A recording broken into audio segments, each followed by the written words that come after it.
नाज़िम टंडो मोहम्मद खान में public health खाते ऐं म्यूनिसिपल इंतजामिया की बेध्यानी सबब शहर जा मुख्य कारोबारी मरकज़ गंदगी के वर चढ़ियल आहिनि।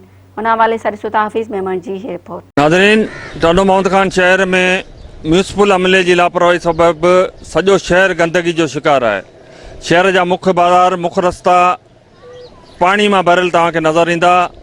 अचो त शहरीन खां वीचार वठूं। सर, असो शहर जो है सॼो गंदगी सां भरियो पियो है। इतने असां 24 कलाक सुबह को वठी शाम ताईं रुगो गंदगी किचिरो असांजे साम्हूं उछलियो थो वञे, जंहिंजे करे असां बदबू अचे थी। असां हिते वेही कोन था सघूं, सही नमूने सां साह कोन था खणी सघूं। असां बदबू जाम है।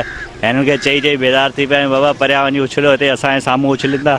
असांखे गंदगी जो तमामु मुज़ाहिरो करणु असीं रोज़ेदार हूंदा आहियूं, रोज़े में असीं हिते वेठल हूंदा आहियूं ऐं असां बदबू जाम हूंदी आहे त सफ़ा वेही कोन था सघूं। जेको बि असां माण्हू ईंदो आहे न, असांखे लिच शिकायत कंदो आहे त हिते तव्हां वेठा कीअं। असां वॾी मजबूरी हूंदी आहे, असां वेही कोन था सघूं। कमेटी जो ट्रैक्टर नालो सर, ही म्यूनिसिपल कमेटी जो ट्रैक्टर टालो आहे, जेको असांजे बार बार मना करण जे बावजूद असांजे साम्हूं जेको आहे किचिरो उछलायो वञे थो। इन किचिरे जो असीं माना जेको भरपूर मज़ामत था करियूं। महिरबानी करे असांखे इन किचिरे खां रिलीफ ॾिनो वञे। टंडो मोहम्मद खान में हींअर हालात गंदगी इलाही फैली पई है। गटर उथलिया पिया आहिनि, थैलियूं किन किचिरो इलाही आहे। असां वटि बि सफ़ाई जो अमलो इलाही घटि हालातनि में हींअर मौजूदु आहे। असीं हींअर इलाही परेशानी में असीं ख़ुदि पिया सफ़ाई करियूं। इस वक्त खड़ा हूँ टंडो मोहम्मद खान के मशहूर चौक, जो कि टंडो मोहम्मद खान का दिल भी कहलाता है, चांदनी चौक में। और इस वक्त यहाँ पोजीशन ये है कि गुज़िश्ता तकरीबन एक हफ्ते से यहाँ बाज़ार में जो फ्रूट मार्केट है या सब्ज़ी मार्केट है या गोश्त मार्केट है या जनरल स्टोर मार्केट जो भी है, वहाँ पर मुकम्मल तौर पर जो है कि वो ज़ेरे आब आया हुआ है वहाँ।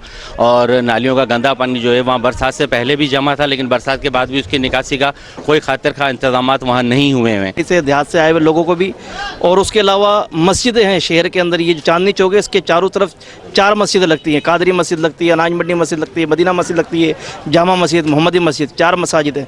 इसके सेंटर के अंदर जो है नालियों का गंदा पानी जमा होता है, तो नमाज़ पढ़ने के लिए भी तमाम यानी दुश्वारी का सामना करना पड़ता है नमाजियों को। उसके अलावा जो शहर के अंदर ख़रीदारी के लिए लोग आते हैं बाहर से, देहात से, उनको यहाँ पर बहुत मुसीबत यानी उठानी पड़ती है, बड़ी परेशानी उठानी पड़ती है।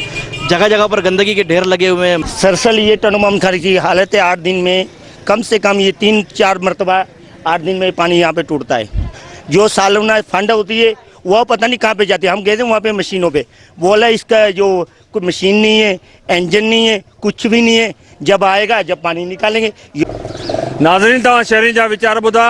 कैमरामैन सफ़्तेन अली मेमन सां गॾु अब्दुल हफ़ीज़ मेमन, मेहरान TV न्यूज़, टंडो मोहम्मद खान।